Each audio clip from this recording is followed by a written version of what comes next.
Ever felt like life is spinning out of control? Let's take a page from Epictetus, a Stoic philosopher who knew a thing or two about mastering control.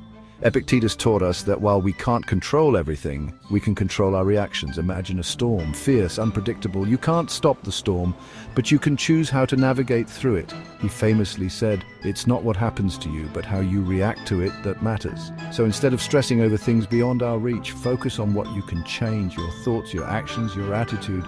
Think about your daily life. Traffic jams, unexpected bills, disagreements. These are life's little storms.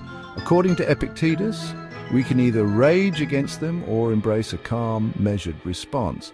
One powerful lesson is the concept of the dichotomy of control. Simply put, some things are within our control and others are not. When we focus on what we can control, we empower ourselves and find peace. Next time you face a challenge, ask yourself, is this within my control? If yes, take action. If no, let it go. By mastering this mindset, you'll find a sense of control, even in the most chaotic situations. Embrace the wisdom of Epictetus and transform how you navigate life's storms. Thanks for watching. Don't forget to like, subscribe, and share your thoughts in the comments. Until next time, stay calm and stay in control.